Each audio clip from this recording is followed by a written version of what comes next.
کا حکم دے دیا۔ سیدنا ابو ہریرہ رضی اللہ عنہ سے روایت ہے کہ رسول اللہ صلی اللہ علیہ وآلہ وسلم نے ارشاد فرمایا، اگر میرے پاس احد پہاڑ کے برابر بھی سونا ہوتا تو مجھے یہ بات بہت پسند ہے کہ 3 راتیں مجھ پر اس حال میں نہ گزریں کہ اس مال میں سے کچھ بھی میرے پاس موجود ہو، یعنی سب کچھ بانٹ دوں مگر صرف اتنا باقی رکھ لوں جس سے اپنے ذمہ واجب الادا قرض ادا کر سکوں۔ ناظرین کرام، آج ہم ایک ایسی ہستی پاک کا ذکر کرنے کی سعادت حاصل کر رہے ہیں جن کے بارے میں لطیف چشتی صاحب کا بڑا خوبصورت ایک شعر ہے۔ انہوں نے فرمایا تھا، امیر حرم ہے، سفیر کرم ہے، بڑا محترم ہے، ہمارا بھرم ہے، نقیب عرب ہے، حبیب عجم ہے، جہاں میں نمایاں محمد تقی ہے، صباحت کا پیکر، امامت کا گوہر، ولایت کا مرکز علی کا ہے مظہر، عطا ہی عطا ہے، سخا ہی سخا ہے، وہ جواد و ذی شان محمد تقی ہے۔ ناظرین کرام، امام محمد تقی علیہ السلام کے ذکر پاک کرنے کی آج ہم سعادت حاصل کر رہے ہیں۔ ان کی شان یہ ہے کہ ولادت کے 3 دن کلمہ شہادت پڑھا، اور جب آنکھیں کھولی تو پہلا کام یہی کیا تھا کلمہ شہادت پڑھنے کا، اور ابھی پنگوڑے میں تھے کہ امام رضا علیہ السلام نے ان کی عظمت کی اور ان کی شان کی گواہی دی اور بیان فرمائی۔ بچپن میں 55 برس کی علم و دانش جو تھی وہ نظر آتی تھی۔ مامون رشید اس وقت کا جو بادشاہ تھا، اس نے امتحان لینا چاہا، بڑے بڑے اہل علم بلائے، ساتھ بٹھا کے سوالات کیے، اور وہ سب حیران رہ گئے کہ بچپن میں ایک صاحب جو ہیں، وہ ایک ہستی جو ہے وہ اتنے علوم کی جامع ہے۔ اصل میں ان کو معلوم نہیں تھا کہ خاندان نبوت صلی اللہ علیہ وسلم، اہل بیت اطہار جو ہوتے ہیں، ان کو اللہ تعالیٰ نے علم لدنی عطا فرمایا ہوتا ہے۔ یہ جو علوم براہ راست سینہ مصطفیٰ صلی اللہ علیہ وسلم سے نکلے تھے، وہ سارے اہل بیت اطہار کو عطا ہوتے ہیں، اس لیے ان کو ظاہری جو علوم پڑھانے والے استاد ہوتے ہیں ان کی ضرورت نہیں ہوتی، اگرچہ وہ بعض اساتذہ کے پاس جا کے بیٹھتے ہیں، علم حاصل کرتے ہیں، لیکن اساتذہ بھی یہ کہنے پر مجبور ہوتے ہیں کہ بظاہر یہ ہمارے شاگرد ہیں، اصل میں یہ ہمارے استاد ہیں۔ ناظرین کرام، اللہ تعالیٰ نے بے شمار آپ کو کرامات عطا کی تھی۔ اہل بیت اطہار کے لیے ذہن میں رہنا چاہیے، اور اولیاء کاملین کے لیے یہ کرامات بالکل کھلونے ہیں بچوں کے۔ اللہ تعالیٰ نے اس سے بڑی قوت ان کو عطا کی۔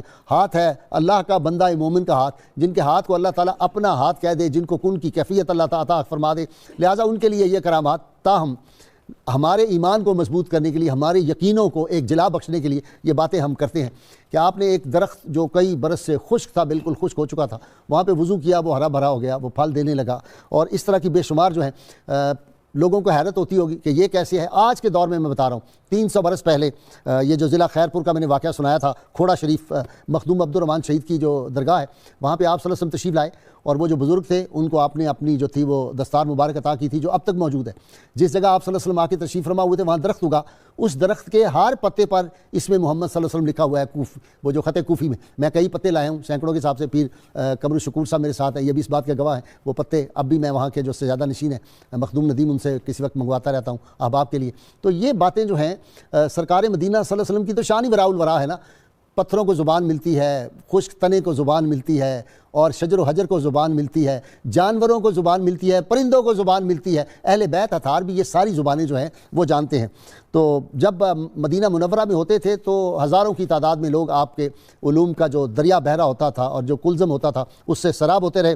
آپ کو طے عرض حاصل تھی، بے شمار واقعات ہیں، آپ ایک ہی وقت میں کبھی مدینہ منورہ ہیں، کبھی کوفہ ہیں، کبھی شام ہے، کبھی دمشق ہے، تو ان کے لیے یہ ساری زمین جو ہے یہ سکڑ جاتی ہے، ایک قدم اٹھاتے ہیں تو بلکہ یہ کہ زمین ختم ہو جاتی ہے ان کے ایک قدم سے۔ اللہ تعالیٰ نے ان کو وہ قوت اور طاقت عطا کی ہوتی ہے۔ آپ کا زہد و تقویٰ، اہل بیت اطہار کا، اماموں کا تقویٰ، وہ ہماری محدود عقلیں وہاں پہنچ نہیں سکتی۔ ان کا زہد و ورع، تقویٰ، سخاوت، اور پھر راہ خدا میں شہادت، سارے کے سارے امام جو ہیں، کسی کو زہر سے شہید کیا گیا، کسی کو قید میں صحبتیں دے کے، کسی کو میدان جہاد کے اندر اور کربلا میں شہید کیا گیا، اور اس سنت پہ آج بھی آپ دیکھتے ہیں میرا دل زخمی ہے جو کچھ نیوزی لینڈ میں ہوا ہے، جس طرح مسلمان بچوں کو، جوانوں کو اور خواتین کو شہید کیا گیا ہے، یہ لمحہ فکریہ ہے۔ اس پہ میں پروگرام کے آخر میں ضرور بات کروں گا۔ بہت دوست احباب نے مجھے فون کیے کہ آپ نے اس دن بات نہیں کی، مجھے پوری اس وقت معلومات نہیں تھی، لیکن آپ کو تو پتہ ہے جہاں کہیں دین اسلام کے کسی بچے پہ، کسی نوجوان پہ کوئی ظلم ہوتا ہے، کشمیر ہو، برما ہو، ہندوستان ہو یا نیوزی لینڈ ہو، میں تو کبھی خاموش رہا ہی نہیں۔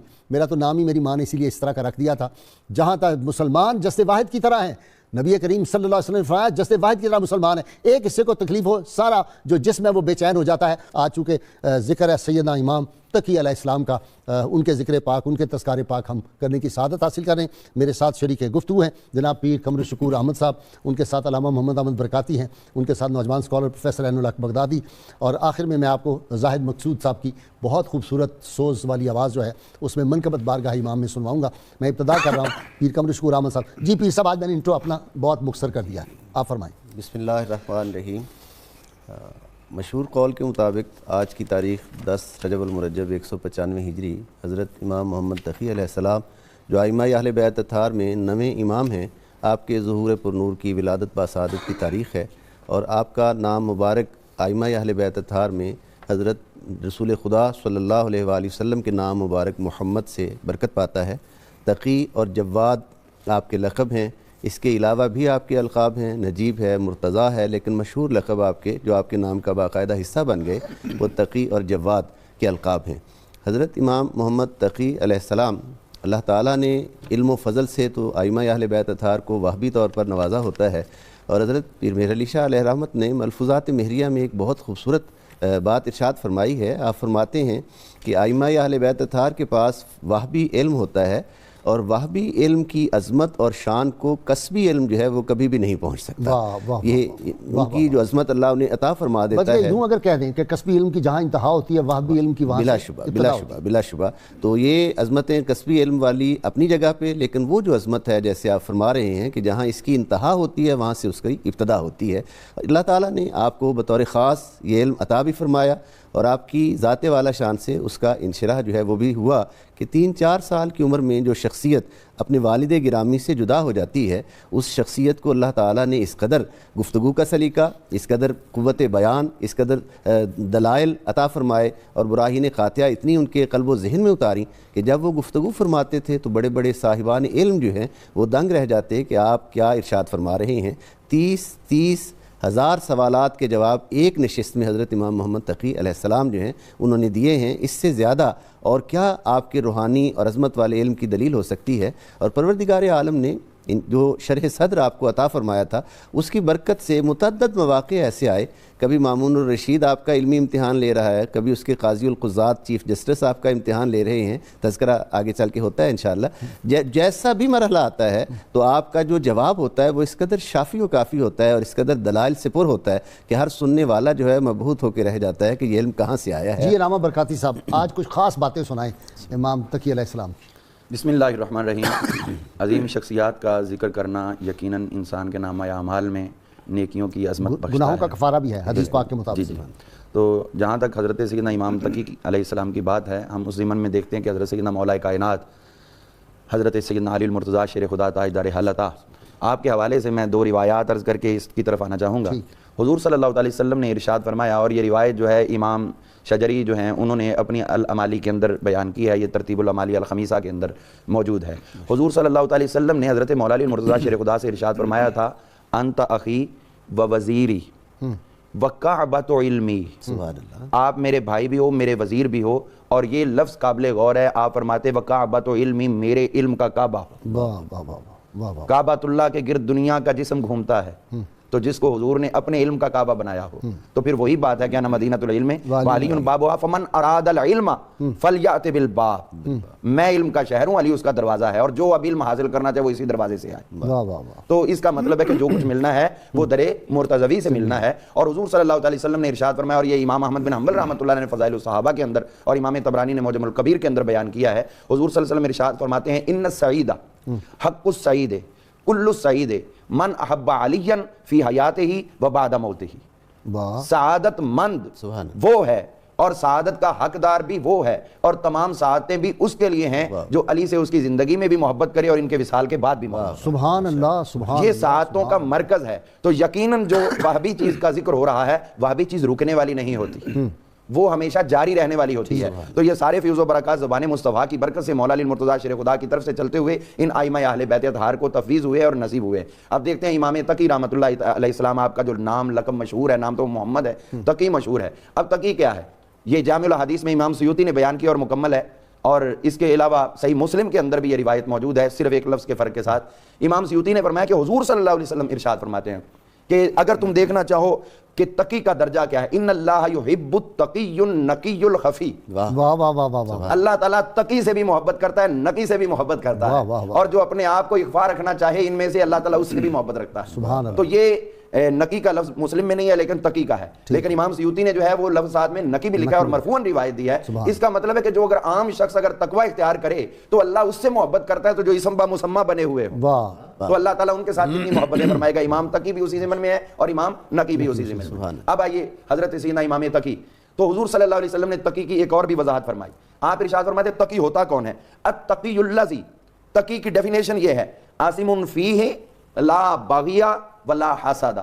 تقی وہ ہے جو خود کو گناہوں سے بچائے اور بچانے کے بعد اس کے اندر کسی قسم کی کوئی بغاوت بھی نہ آئے اور پھر اس کے دل میں کوئی حسد بھی کسی سے پیدا نہ ہو. سبحان اللہ. تو امام تقی کے سامنے اگر بڑے بڑے بادشاہ آئے ہیں اسم با مسمہ ہے، تو حسد تو آپ سے ہی کیا گیا ہے، آپ محسود ہیں، حاصل ہونے کا. کیا بات ہے. تو یہ ہے امام تقی کی جو ابتدائی عظمت ہے. اب اس کے بعد ہم آگے دیکھتے ہیں امام تقی علیہ الصلوۃ والسلام. آپ کے ساتھ صرف 25 برس کی عمر آپ نے پائی ہے. زمانہ کیوں خوف زدہ ہوا؟ زمانے نے کیوں عداوت کی؟ اس لیے کہ زمانہ سب کچھ جانتا تھا، نہ جانتا تو عداوت نہ کرتا.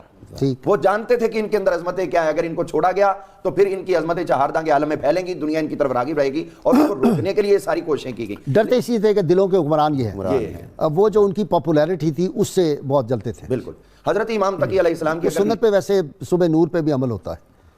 صبح نور کے ساتھ بھی معاملات یہی ہوتے ہیں. جب ان کا ذکر کیا جانا ہے تو فیض تو آنا ہے. معصوم تو پھر وہ بننا پڑے گا. جی اپنا این لاکھ بغدادی صاحب سے بھی ذرا لے لیں. جی بغدادی صاحب، ان کے ذکر پاک کی خوشبو بتاتی ہے ہمیں، آ کے بیٹھے ہیں ہمارے درمیان حضرت تقی. ان کی نگاہ تو حاصل ہوتی ہے نا جی جہاں بھی ہو. بسم اللہ الرحمن الرحیم. غازی صاحب، جن ہستی کا آج ہم تذکرہ لے کر یہاں بیٹھے ہیں، یہ نفوس قدسیہ سب جو علم نور معرفت ہے نا، تو اس نور معرفت کے اندر سب سے بڑا حجاب انسان کا جو جسم اور اس کی کثافت ہوتی ہے، نفس اور اس کی خواہشات ہوتی ہیں. ٹھیک. یہ نفوس وہ ہیں کہ جنہوں نے اپنے نفس کی کثافتوں کو، ایک تو ویسے بھی یہ جس نسل پاک سے چلے آ رہے ہیں تو اس نسل پاک میں تو ہے ہی بچہ نور کا. دوسری بات کہ انہوں نے مزید اپنے آپ کو اس انداز میں پاک اور صاف کر لیا کہ اللہ رب العزت ان کو عالم ملکوت کے اندر اٹھا لیتا ہے. ٹھیک. اور پھر وہاں سے وہ نور اور معرفت اور وہ علم کے خزانے عطا کرتا ہے کہ دنیا ان کے علم کے اوپر دنگ رہ جاتی ہے. ٹھیک. جیسے بات ہو رہی تھی کہ آپ نے بہت کم عمر پائی، ابھی آپ 9 سال کے تھے کہ جب آپ امام علی رضا رضی اللہ تعالیٰ عنہ جب ان کا وصال ہوتا ہے اور آپ واپس آ جاتے ہیں بغداد شریف میں، تو اس وقت خلیفہ مامون وہ شکار کے لیے نکلتا ہے، تو راستے میں اس کو کچھ بچے ملتے ہیں. خلیفہ کو دیکھتے ہی اور اس کا لشکر کو دیکھتے ہی بچے سارے ادھر ادھر بھاگ جاتے ہیں. اب ایک ان میں سے بچہ ایسا ہوتا ہے کہ جو بھاگتا نہیں، اور خلیفہ کو اس کا چہرہ دیکھ کر اس کے اندر وہ نور نبوت کے سلسلہ میں سے جو چلا آ رہا ہے وہ نظر آتا ہے. وہ جاذب نظر بچہ ہے. دیکھتے ہیں، متاثر ہوتے ہیں، اس سے آگے پوچھتے ہیں کہ ما منعک من الفرار ایھا الولد کما فر الاخرون، کہ جس طرح سے باقی بچے بھاگ گئے تھے اس طرح آپ کو کس چیز نے بھاگنے سے منع کر دیا؟ تو یہاں پر آپ کا علم، آپ کی جرأت اور آپ کا حسن ادب اور حسن تکلم، یہ وہ تمام چیزیں یہاں پر نظر آتی ہیں. تو آپ نے جو اس کو جواب دیا وہ جواب یہ تھا لم یکن الطریق ضیقا فاوسعہ، کہ اے بادشاہ سلامت، اے میرے سے سوال پوچھنے والے، راستہ اتنا تنگ نہیں ہے کہ جس میں سے آپ اور آپ کا لشکر گزر نہ سکے اور میں آپ کا راستہ کھلا کرنے کے لیے یہاں سے بھاگ جاتا. تو اس لیے مجھے وجہ کوئی نظر نہیں آئی. ہاں میں کیوں بھاگتا. دوسری وجہ آپ نے یہ بیان، میں نے کوئی غلطی نہیں کی. لم یکن لی جرم، میرے لیے کوئی ایسا جرم نہیں ہے کہ اخاف من کا، کہ میں آپ سے ڈر کر بھاگ جاؤں گا یہاں سے. اور تیسری بات آپ نے فرمائی کہ وَالظَّنُّ بِكَ حَسَنٌ، آپ کے بارے میں یہ حسن ظن پایا جاتا ہے کہ لا تضر لمن لا ذنب لہ، کہ آپ ایسے شخص کو نقصان بھی نہیں پہنچاتے جس کا کوئی گناہ نہ ہو. تو یہ جب تمام چیزیں یہاں پر موجود ہیں تو میں اس لیے یہاں سے نہیں بھاگا. آپ کی اس جرأت، اس فصاحت علمی اور اس انداز میں جواب دینے کے اوپر مامون اتنا متاثر ہوا کہ جب، اور اس میں ایک اور دوسری روایت کے اندر یہ بھی پایا جاتا ہے کہ وہ اس وقت چلا گیا شکار کر کے، جب واپس آیا تو شکار کے دوران میں اس نے ایک باز چھوڑا شکار کے لیے، بہت دور چلا گیا اور واپس جب آیا تو اس کے منہ میں ایک چھوٹی سی مچھلی تھی. وہ مچھلی مامون کے ہاتھ میں تھی. جب یہاں سے گزرا تو اس نے سوچا کہ یہ بچہ جس کو میں دیکھ کر گیا تھا اور اتنا متاثر اس سے ہوا تھا، اسی سے پوچھتے ہیں. پوچھا کہ میرے ہاتھ میں کیا ہے؟ انہوں نے فرمایا اللہ نے اپنی قدرت سے سمندر کے اندر چھوٹی چھوٹی مچھلیاں پیدا کی ہیں. بادشاہوں کے بعض ان مچھلیوں کا شکار کرتے ہیں، فضا میں بھی مچھلی پیدا کی ہیں، اور یہ شکار کرتے ہیں بادشاہ، اور پھر ان کو اپنے ہاتھوں میں پکڑ کر لے آتے ہیں اور آل محمد صلی اللہ علیہ وسلم کے علم کا وہ امتحان لیتے ہیں.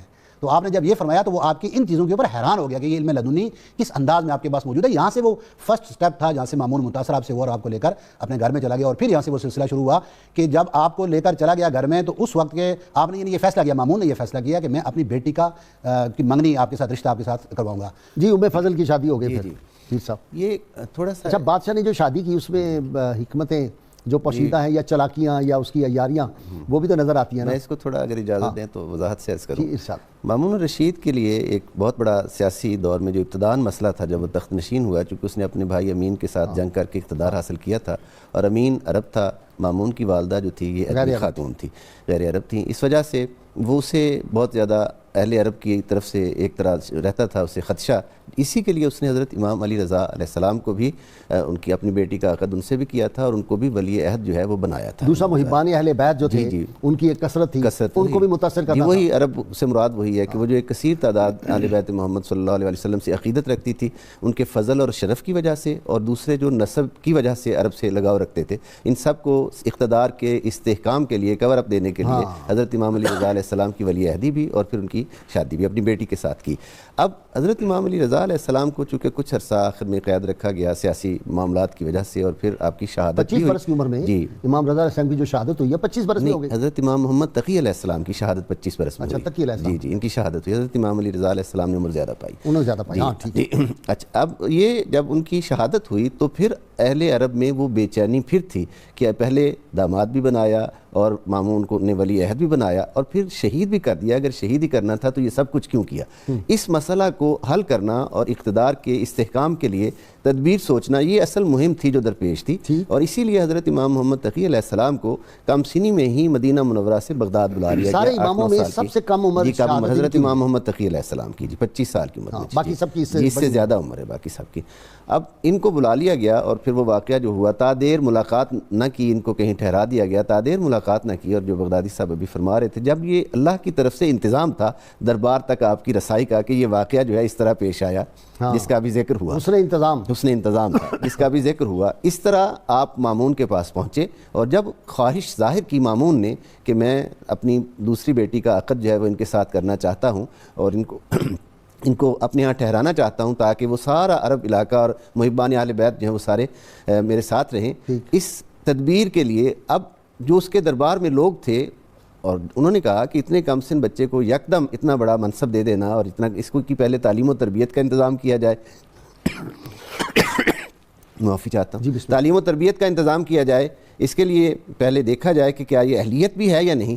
پھر وہ قاضی یحییٰ بن اقسم جو چیف جسٹس تھے اس وقت کے، ان کو بلایا گیا اور بلا کر کہا گیا کہ ان کا امتحان لو دیکھو کیا ہے. قاضی نے آتے ہی ایک بڑا اہم مسئلہ جو تھا اس کو فقہ کا اس کو چھوڑ دیا. جب اس مسئلہ کو چھیڑا تو آپ نے اس سوال کو ناقص قرار دے کر اس پہ 11 اعتراض جو ہیں سوال پر یہ سوال ناقص ہے، سوال ناقص ہے. خود ہی بتا دیا کہ سوال اس طرح کرو، اس طرح کرو، اس کی یہ صورتیں جو ہیں وہ بنتی ہیں. اور سوال اور خود ہی جواب اس کا کہ اگر یہ اور خود کہے منگتے کا بھلا ہو. مجھے یہ بریک ناظرین کرام بہت مختصر بریک جس میں ہم درود پیش کریں گے بارگاہ رسالت باب صلی اللہ علیہ وسلم آپ کی آل پاک کی شان میں، ان کی خدمت میں. اس درود پاک کی برکتیں حاصل کرنے کے لیے آپ نے ہمارے ساتھ رہنا ہے. اللهم صل على سيدنا ومولانا محمد وعلى سيدنا علي وسيدتنا فاطمة وسيدتنا زينب وسيدنا حسن وسيدنا حسين وعلى آله وصحبه وبارك وسلم. اللهم صل على سيدنا ومولانا محمد وعلى سيدنا علي وسيدتنا فاطمة وسيدتنا زينب وسيدنا حسن وسيدنا حسين وعلى آله وصحبه وبارك وسلم. سيدنا علي وسيدتنا فاطمة وسيدتنا زينب وسيدنا حسن. ویلکم بیک ناظرین کرام. کچھ کالر حضرات میرے ساتھ ہیں. جی السلام علیکم. وعلیکم السلام. جی بیٹے بتاؤ. جی سر میرے 2 سوال ہیں. پہلا سوال تو یہ ہے کہ جتنے ہمارے یہ امام ہیں اتنی پاک ہستیاں ہیں ان پر اتنی ہی کڑی آزمائش آتی ہیں اور یہ مجھے پوچھنا کیوں. اور دوسرا علامہ برکاتی صاحب سے میرا سوال ہے، انہوں نے یہ خود بتایا تھا واقعہ کہ شب معراج والے دن غوث پاک جو تھے وہ روحانی طور پہ موجود تھے اور انہوں نے واقعہ بتایا تھا. پلیز وہ تو بتا دیں اس کا ذکر کہاں سے ملتا ہے اور تھوڑا سا دوبارہ اس کو بتا دیجیے شب معراج. ٹھیک ہے. نیکسٹ کالر جی. السلام علیکم. غیر صاحب قبلہ سوال یہ ہے کہ حضرت امام تقی علیہ السلام کے دور میں بادشاہ کون تھا اور آپ کا مزار کہاں ہے؟ ٹھیک ہے, آپ کا مزار کہاں ہے. نیکسٹ کالر جی. السلام علیکم. جی السلام علیکم. یہ ٹی وی بند کریں عبدالستار صاحب. السلام علیکم جی. وعلیکم السلام. غالب صاحب میں آپ کا بہت مشکور. آج میری کال لگی 4 سال بعد. اوہ اچھا چلیں جی, دیر آئے درست آئے. انشاءاللہ جی میرے کو میں توڑے پروگرام سے انشاءاللہ 11 کتاباں حاصل کر چکا. ماشاءاللہ زندہ باد. میں سارے اپنے عزیزوں و اقارب نے تقسیم کیتیاں نے. بہت اچھے انشاءاللہ. جی سوال کوئی بہت اچھا توڑا پروگرام ہے. اللہ تعالیٰ تو جزا عطا کرے, اللہ تعالیٰ تو پھر عطا دے. میرا سوال ہے سر, امام تقی صاحب دی کتنے ہوئی ہے؟ کیا ہوئی ہے؟ شہادت, ولادت. اچھا ٹھیک ہے جی, ابھی پوچھ دیتے ہیں جی. ٹھیک ہے, بہت شکریہ. پہلے سوال کا جواب جی پیر صاحب آپ دیں. یہ کڑی آزمائشیں کیوں آئیں؟ یہ امام تھے. یہ اگر ہم انبیاء علیہ السلام کی پاکیزہ حیات کو دیکھیں تو ان کی آزمائشیں کتنی بلند ہیں. اسی طرح ائمہ اہل بیت اطہار روحانی اعتبار سے حضور رسالت مآب صلی اللہ علیہ وآلہ وسلم کے نائب ہیں, تو جو اللہ کے جتنے زیادہ قریب ہوتا ہے, مقرب ہوتا ہے, ان پہ آزمائشیں تو آتی ہیں. امتحان بھی اتنا بڑا ہے. اگر رتبے ہیں سوا ان کی مشکلیں ہیں زیادہ. یعنی حضرت ابراہیم علیہ السلام کا, وہ تو نبی ہیں نا, ہم ذکر امام کا کر رہے ہیں, لیکن میں مثال قرآن حکیم سے دینا چاہ رہا ہوں. قرآن حکیم میں حضرت ابراہیم علیہ السلام کے ذکر پاک کی ترتیب آیات کے حوالے سے جو پہلی آیت ہے وہ آیت تھی وَإِذِ ابْتَلَىٰ إِبْرَاهِيمَ رَبُّهُ بِكَلِمَاتٍ, اور جب آزمایا ابراہیم کو اس کے پروردگار نے چند آزمائشوں سے. دراصل پروردگار عالم اپنے ان بندوں کی شان کو اجاگر کرنا چاہتے ہیں کہ میرے یہ بندے صبر اور شکر کے کس اعلیٰ درجے پر فائز ہیں, یہ مقصد ہوتا ہے. یہ علامہ صاحب شب معراج والی کہہ رہی ہیں ہماری ایک سوال نہیں مجھے سمجھ آیا. وہ کہہ رہے ہیں کہ شب معراج آپ نے کہا تھا کہ حضرت غوث الاعظم بھی روحانی طور پر وہاں موجود تھے عرش اعظم پہ. اس کی کوئی روایت یہ کس کتاب سے ہے؟ ہاں, فوری فتاوی رضویہ کے اندر یہ موجود ہے. اللہ حضرت عظیم البرکت نے یہ لکھا ہوا بیان فرمایا. ٹھیک ہے. اگلا جی, امام تقی کے دور کے بادشاہ تو مامون ہو گیا اور معتصم کے دور ہو گیا, اس لیے آپ کو شہید کیا ہے. کاظمین مزار مبارک بغداد کے نواح. جی ہاں, امام موسیٰ کاظم کے ساتھ ہے. کاظم آپ کے دادا ہیں جی, ایک ہی جگہ ہے, دادے پوتے کا دادا ہیں. جی امام تقی علیہ السلام کی شہادت کس جگہ ہوئی جی؟ بغداد شریف میں. وہیں آپ کا مدفن پھر بنا. جی علامہ صاحب آپ بات کریں. جی میں یہ ابھی بات ہوئی یحییٰ بن اقسم کے حوالے سے, تو میں تھوڑا سا اس میں یہ اشارہ کرنا چاہوں گا کہ یہ کوئی اہل بیت سے دعوت رکھنے والے نہیں تھے. اچھا, یہ محبان اہل بیت میں سے تھے. وہ ان کی ڈیوٹی تھی کہ ان کا امتحان ہے جس طرح کوئی بھی امتحان لیتا ہے. تو باقی یہ ان کی بیان کردہ روایات ترمذی شریف کے اندر موجود ہیں, اور تاریخ الکبیر میں امام بخاری نے بھی ان سے روایات لی ہوئی ہے. اچھا جی, یہ معمولی شخصیت نہیں ہے جن کو ہم اس رنگ میں دیکھیں. تو یہ محبان اہل بیت میں سے ہی تھے. تو ہم آگے, اور ان کو پتا ہوگا کہ انہوں نے جواب دے ہی دینے. بالکل اصل بات عقیدت کے ساتھ بادشاہ کو بھی ان کی عظمت دکھانی تھی. اچھا تم کہتے ہو میں سوال پوچھتا ہوں, یہ لو یہ سوال میں سے ہمارے سوالوں کو ناقص کر دیا, یہ بہت عظیم ہستی ہے. یہ بھی ایک مقصد, یہ درست ہے آپ کا اشارہ. میرے اشتہاد کو آپ مان گئے جناب. بالکل یہ ہے, واقعی بنتا ہی ہے. اچھا ٹھیک ہے, بسم اللہ. کیونکہ میں یہ اس میں تائید اس لیے کر رہا ہوں کہ اگر یہ غیر محبان اہل بیت میں سے ہوتے تو اتنے بڑے ائمہ ان سے کبھی روایت نہ لیتے, سوال ہی پیدا نہیں ہوتا. اس لیے یہ ان میں سے معیار غیر مشروط محبت اور لامحدود وفاداری ان کے پاس معیار تھا. جو اہل بیت اطہار کا غلام ہو اس کو ہی وہ عزت اور تکریم دیتے تھے, اور دنیا میں عزت تکریم اسی کو ملے گی جو اہل بیت اطہار کا غلام ہوگا. جی حضرت امام تقی علیہ السلام کے ہاں سب سے زیادہ جو زور ہوتا تھا وہ تربیت کا ہوتا تھا. جو آپ کے پاس آتا آپ اس کی تربیت کی طرف زیادہ متوجہ ہوتے, مختلف انداز میں اس کی تربیت فرماتے. خان کا ہی نظام کا صحیح استعمال آپ نے اپنے مختصر دورانیہ میں صحیح فرمایا. آپ دیکھیے اس کی میں ایک دو مثالیں عرض کرتا ہوں. جس طرح آپ کی خدمت میں ایک شخص حاضر ہوا تو اس نے کہا حضور میرا والد اس طرح فوت ہو گیا, اور اس نے 1000 درہم اس کے پاس تھا اور وہ کہیں رکھ گیا ہے اور ان کا انتقال ہو گیا ہے, میرا جو ہے وہ کثرت سے عیال ہیں اور پتہ نہیں چل رہا, اس طرح تو میں تباہ و برباد ہو جاؤں گا اور لوگوں نے پیسے لینے میں کہاں سے دوں گا. تو آپ نے اس کو کوئی دم تعویذ نہیں کیا, اس کو بتایا بھی ہے اور اس کی تربیت بھی فرما دی. آپ نے فرمایا ایسا کرنا عشاء کی نماز کے بعد 100 مرتبہ حضور صلی اللہ علیہ وسلم پر درود شریف بھیجنا, 100 مرتبہ درود.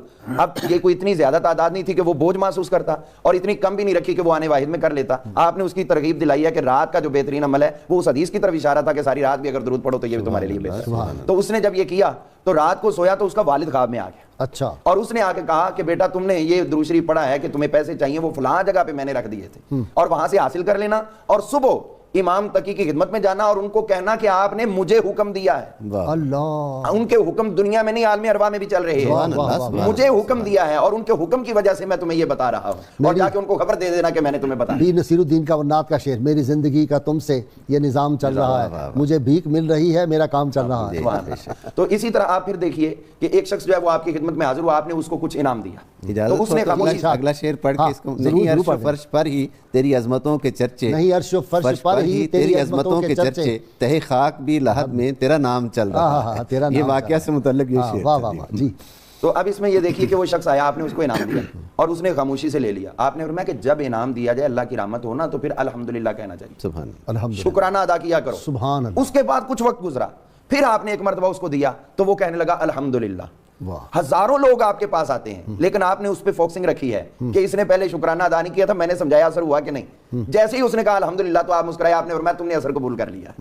یہ خانقاہی نظام کی خوبیاں ہیں, یہ تربیت ہے جو ہمیں اختیار کرنا چاہیے, اور یہی چیز جو ہے وہ ہمارے اندر ڈیولپ ہوگی. اور یہ خانقاہی نظام اگر اچھی طرح دوبارہ آ جائے اسی رنگ میں تو ہمارے الحمدللہ اسلام کی جو ہے وہ ترویج و ارشاد پہلے سے کہیں زیادہ اور لوگوں کے دلوں میں اس کی عظمتیں آ جائیں. حضرت امام تقی علیہ السلام کے حوالے سے حضرت سیدنا امام علی رضا کے پاس, لیکن اب تو ہے نا وہ کیا ہے کہ علامہ نے جو کہا کہ یہ کس کافر متاع دین و دانش لٹ گئی اللہ والوں کی, یہ کس کافر ادا کا غمزہ خوریز ہے ساقی. اب تو یہ مسئلہ ہمارے ساتھ ہو گیا جی, یہ کس کافر ادا کا غمزہ خوریز ہے ساقی. ایسا ابن خلقان بیان کرتے ہیں کہ امام محمد تقی اپنے آبا کی سند کے ساتھ احادیث بھی روایت کرتے تھے. تو اس میں سے ایک روایت کو میں یہاں بیان کرنا پسند کروں گا. امام علی رضی اللہ تعالیٰ عنہ سے وہ یہ روایت بیان کرتے ہیں کہ حضور علیہ الصلوۃ والسلام نے جب مجھے شام کی طرف بھیجا تو اس وقت آپ نے مجھے وصیت فرمائی. اس کے الفاظ یہ تھے کہ ما خواب من استخارا, کہ جس نے استخارہ کر لیا کسی کام کے اندر تو وہ ناکام نہیں ہوگا. وما ندم من استشارا, اور دنیا کے امور اور اخروی امور اور جو بھی معاملات ہیں ان کے اندر جو شخص مشورہ کر لے تو مشورے کی صورت میں بھی وہ ناکام نہیں ہوتا ہے. سبحان اللہ. فرمایا کہ علیکا بالدلجۃ, کہ رات کو سفر کی ابتدا کرنا یہ آپ کے لیے ضروری ہے. فإن الأرض تطوى بالليل ما لا تطوى بالنهار, کہ رات کے وقت جو زمین ہے وہ سکڑ جاتی ہے, کم ہو جاتی ہے, اور دن کے وقت ایسا نہیں ہوتا ہے. اس لیے یہ نصیحت فرمائی. اور ساتھ میں آپ نے فرمایا کہ اغدو باسم اللہ فإن اللہ بارک لأمتی فی بکورها, کہ اللہ کا ذکر کرنے میں آپ بہت صبح سویرے سویرے جلدی کیا کریں, یعنی صبح جلدی اٹھ کر اللہ کا ذکر کیا کریں, اس لیے کہ اللہ رب العزت نے میری امت کے لیے صبح سویرے اٹھنے میں برکت رکھ دی ہے. واہ واہ واہ, کیونکہ وہ حدیث پاک ہے نا, صبح کے وقت رزق تقسیم کیا جاتا ہے, اس لیے سونا نہیں ہے صبح کے وقت. اور دیکھیں جی کمال ہے, پرندے جو ہیں وہ صبح اٹھ جاتے ہیں, ادھر اذانیں ہوتی ہیں اور ادھر وہ ذکر شروع کر دیتے ہیں, لیکن انسان نہیں کرتا. انسان نہیں کرتا. صاحب صحبت کے حوالے سے انسان تو کرتا ہے جی, انسان معلوم دل والی بات ہے, اب وہ میں کھول کے نہیں کر سکتا. تو غازی صاحب جس طرح تربیت پہ بات ہو رہی تھی تو آپ نے ایک اچھی صحبت اختیار کرنے پہ, جو ہمارے مذہب کا ایک بنیادی آپ کور ویلیوز میں بھی سے لے سکتے ہیں کہ انسان جو ہے وہ ہمیشہ اچھے دوستوں کے ساتھ پہچانا جاتا ہے. تو آپ نے بھی اچھی صحبت پہ بات کرتے ہوئے ایک جملہ فرمایا. آپ نے فرمایا کہ من استفاد اخا للہ, کہ جس نے اللہ کی خاطر کسی کو دوست بنا لیا تو استفادہ قصرا فی الجنہ, تو ایسے شخص نے جنت کے اندر اپنا محل بنا لیا. اس کا مطلب یہ تھا کہ اگر آپ برا دوست بنائیں گے تو وہ آپ کو جہنم کی طرف لے جائے گا. اچھا دوست, اچھی دوستی اختیار کریں گے, گویا کہ اللہ والوں کی, اللہ کے ولیوں کی اور اللہ کے نیک لوگوں کی صحبت اختیار کریں, وہ آپ کو سیدھے راستے سے ہے. بڑا مشکل تلاش کرنا, جی بالکل ایسے ہی ہے, بڑا مشکل ہے تلاش کرنا, لیکن اللہ والوں کو مل بھی جاتے ہیں. تو غازی صاحب یہ جو بات ہو رہی تھی یہاں پہ, تم تکلف کو بھی اخلاص سمجھتے ہو فراز, دوست ہوتا نہیں ہر ہاتھ ملانے والا.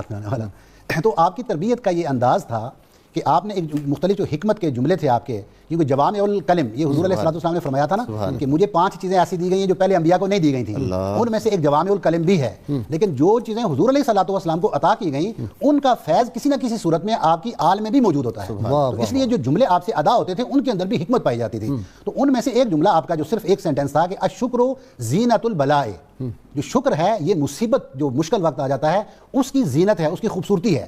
اب مشکل وقت میں غازی صاحب لوگ شکر نہیں کرتے, مشکل وقت میں تو صبر کرنا چاہیے, یہ بات ہے. مجھے یہ شیخ سعدی رحمۃ اللہ علیہ نے یہ روایت بیان کی ہے کہ میں نے کسی شخص کو دیکھا دریا سمندر کے کنارے, تو دور سے دیکھا اس کے کراہنے کی آوازیں آ رہی تھیں اور کسی مشکل میں تھا, اور میں جب اس کے قریب گیا کہ یہ مشکل میں ہوگا تو جا کے قریب جا کے اس کی آواز کو جب سنا تو وہ اللہ کا شکر ادا کر رہا تھا. میں اس پہ حیران ہوا اور اس سے پوچھا کہ تم شکر کیوں ادا کر رہے ہو جب تم اس مشکل کے اندر, تو مشکل میں تو صبر ہوتا ہے, اللہ سے یہ دعا کرو کہ تمہیں اس مشکل میں سے نکالے. تو اس نے کہا کہ اس کا مطلب ہے آپ نے قرآن نہیں پڑھا.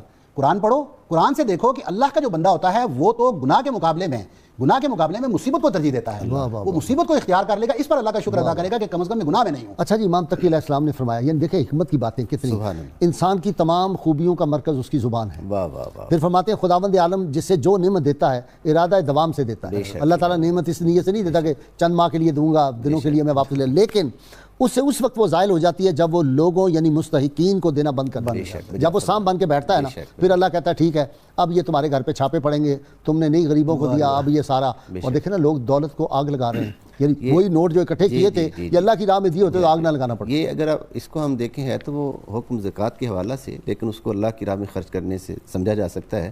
سورہ مزمل میں ارشاد ہوتا ہے وَأَقْرِضُوا اللَّهَ قَرْضًا حَسَنًا, اور تم قرض دو اللہ کو قرض حسنا, یعنی جو ہم کسی بھی مستحق کو دیں گے وہ در حقیقت پروردگار عالم کی بارگاہ میں پیش کر رہے ہیں اس کی رضا اور خوشنودی کے لیے. دکھاوا اور ریا تو اگر شامل ہوتی ہے تو معاملہ ہی جاتا رہتا ہے. یہ اللہ رب اخلاص کے ساتھ اللہ کریم سے کاروبار کرو. بے شک وہ جہاں گھاٹا نہیں ہے. بے شک یہ ایک ایسی تجارت ہے جس میں نقصان ہے ہی نہیں سرے سے. ہر تجارت میں الحمدللہ نفع اور نقصان جو ہے اس کا اندیشہ ہوتا ہے, لیکن اللہ کے ساتھ, اللہ کے پیارے حبیب علیہ السلام اور اس کے بندوں کے ساتھ محبت, یہ ایک ایسی تجارت ہے جس میں نقصان کا اندیشہ نہیں ہے. 4 سال ہو گئے اللہ کی توفیق سے صبح نور چل رہا ہے, اور اللہ کی رحمت نورانی شعاع یہ بکھیر رہا ہے. آپ صحرا میں بھی گئے ہیں, آپ نے دیکھا, شہروں میں بھی گئے ہیں, ملک سے باہر بھی گئے ہیں, دیکھا ہے. وہ لوگوں کی جو تربیت ہو رہی ہے, وہ جو علامہ صاحب جس خانقاہ نظام کی درستگی کی بات کر رہے تھے, صبح نور کسی خانقاہ سے کم نہیں بلکہ اس سے زیادہ تربیت, یہ ہے ہی خانقاہ الحمدللہ تربیت کر رہا ہے. تو آپ کے اس ارشاد پاک کا مقصد یہ ہے کہ اللہ تعالیٰ جب تمہیں نعمت عطا کرتا ہے, اللہ تو